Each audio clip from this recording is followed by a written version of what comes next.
Bismillahirrahmanirrahim. Assalamualaikum warahmatullahi wabarakatuh. Perkenalkan, nama saya Muhammad Haji Pratama dari kelas TCDA, jurusan Teknik Industri. Eh, saya akan memaparkan terkait final exam untuk mata kuliah Character Building. Jadi, kelompok kami itu mengambil judul terkait analisa stereotip gender terhadap kesenjangan upah dan jenjang karir pekerjaan perempuan terkait SDG nomor 5 kesetaraan gender.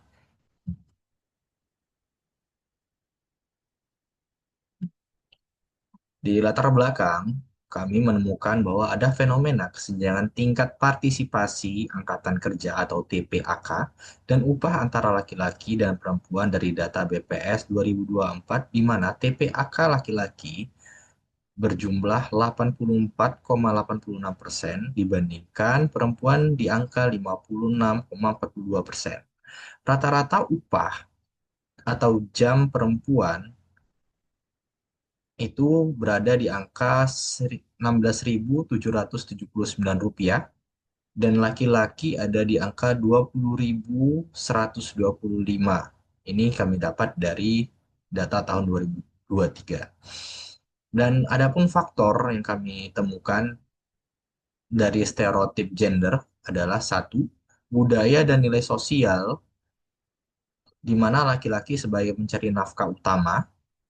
Yang kedua adalah norma adat dan agama, di mana ada pembatasan peran perempuan di publik. Dan yang ketiga adalah representasi media, seperti iklan, TV, dan materi pendidikan, di mana lebih mendepankan laki-laki untuk bekerja. Dan dari sini kami mendapatkan rumusan masalah. Yang pertama adalah satu, apa penyebab stereotip gender dalam dunia kerja? Nomor dua, apa dampak buruk bagi individu dan masyarakat? Dan nomor tiga adalah strategi berbasis Pancasila untuk mengatasi stereotip gender. Dari di sini kami menemukan temuan di lapangan. Yang pertama adalah hambatan kepemimpinan, di mana kesempatan perempuan untuk menduduki posisi manajerial sangat terbatas karena adanya prasangka terhadap kemampuan mereka. Nomor dua adalah kesenjangan upah. Terjadi ketidakadilan gaji di mana perempuan dibayar lebih rendah daripada laki-laki untuk pekerjaan yang setara. Dan nomor tiga, minimnya pemberdayaan. Perempuan tidak mendapatkan pelatihan dan yang memadai terkait hak, negosiasi, upah, dan jenjang karir. Dan nomor empat adalah lingkungan tidak mendukung, di mana fasilitas dan suasana kerja secara umum belum menciptakan rasa nyaman dan inklusif bagi para pekerja perempuan. Jadi kami merancang solusi di mana dengan berlandaskan Pancasila, sila kelima, keadilan sosial, tim mengusulkan tiga solusi. Yang pertama adalah pelatihan kesetaraan gender yang menyasar pekerja dan manajemen. Fokusnya itu adalah untuk memunculkan hak perempuan, negosiasi upah, dan pengembangan karir bagi perempuan. Dan yang kedua adalah kebijakan perusahaan inklusif, di mana transparansi skema upah dan jenjang karir tanpa diskriminasi gender.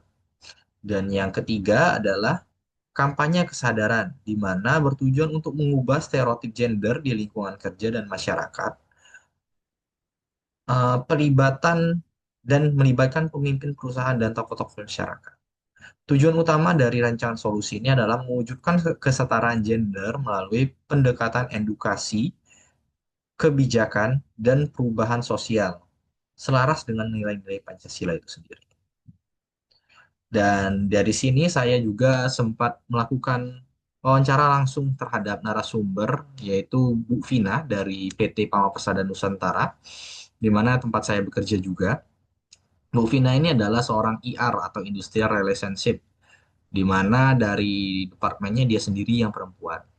Dari sini saya mendapatkan refleksi pribadi di mana kisah Vina di PT Pamsada Nusantara bukan hanya cerita individu, tetapi sebuah cetak biru yang dapat direplikasi oleh perusahaan lain di Indonesia. Ini menunjukkan bahwa dengan kombinasi kebijakan yang disengaja, kepemimpinan yang sportif, dan pemahaman akan keadilan yang konseptual, Industri apapun dapat menjadi tempat di mana bakat dan profesionalisme dihargai di atas stereotip gender.